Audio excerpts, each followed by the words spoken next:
नमस्कार, मैं हूं योगेश राणा और आइए बात करते हैं चारधाम यात्रा को लेकर मुख्यमंत्री पुष्कर सिंह धामी की गैर हिंदुओं के वेरिफिकेशन की घोषणा पर। मीडिया में इस हेडलाइन के साथ कई सारी खबरें चल रही है कि मुख्यमंत्री पुष्कर सिंह धामी ने एक बड़ी घोषणा कर दी है और घोषणा यह है कि चारधाम यात्रा में गैर हिंदुओं का वेरिफिकेशन किया जाएगा। क्या मुख्यमंत्री पुष्कर सिंह धामी ने ऐसा कहा है? आखिर मुख्यमंत्री पुष्कर सिंह धामी ने सही कहा क्या है?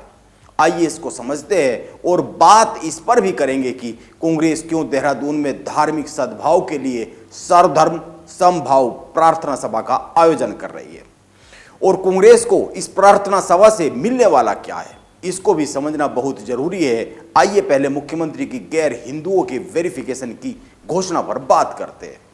दरअसल कई साधु संतों ने मुख्यमंत्री पुष्कर सिंह धामी को एक पत्र लिखा है जिसमें मांग की गई है कि चार धाम में केवल हिंदुओं को प्रवेश दिया जाए, गैर हिंदुओं का प्रवेश वर्जित किया जाए।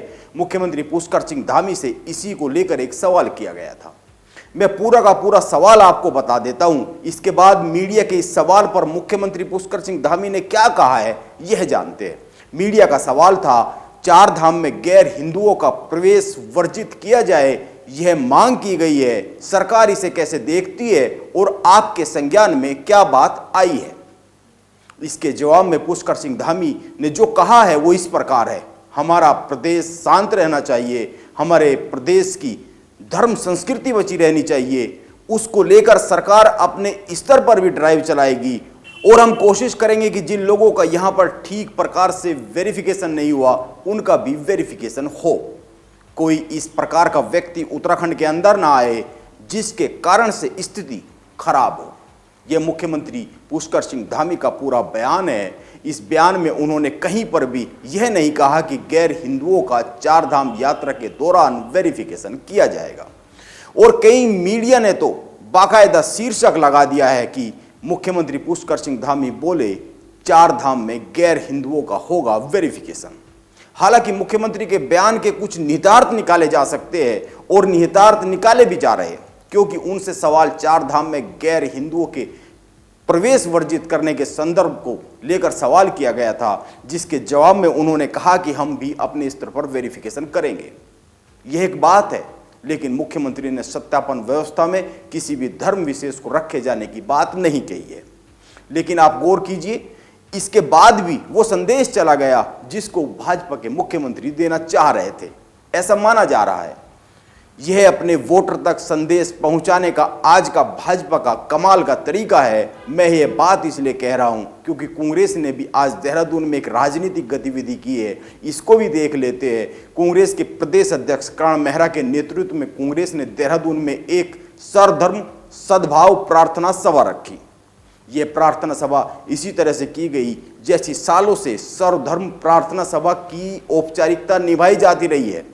इसमें सबसे आगे की पंक्ति में हिंदू, सिख, ईसाई और मुस्लिम धर्मों से जुड़े एक एक व्यक्ति बैठे, इसके बाद बाकी सारे कांग्रेसी बैठे, इसके बाद धार्मिक भाईचारे की बात की गई। यहाँ पर कर्ण मेहरा ने कहा, भाजपा आज पूरे देश में वोटों का ध्रुवीकरण कर रही है। मैं अपनी बात कर्ण मेहरा की इसी बात से शुरू करना चाहूंगा। अभी 2 दिन पहले प्रशांत किशोर दिल्ली में कांग्रेस के 10 बड़े नेताओं से मिले, इनमें सोनिया गांधी और राहुल गांधी भी शामिल रहे हैं। प्रशांत किशोर ने बहुत सी बातें कही है जिनको लेकर मैंने अपनी एक वीडियो भी बनाई है। मैं यहां पर प्रशांत किशोर की एक बात पर फिर से चर्चा करना चाहता हूं, क्योंकि उस बात का देहरादून में कांग्रेस की सर्वधर्म प्रार्थना सभा से संबंध है। प्रशांत किशोर ने कहा है कि अगर भाजपा के खिलाफ जीत की शुरुआत करनी है कांग्रेस को, तो भाजपा के हिंदुत्व की आलोचना करनी बंद करनी पड़ेगी।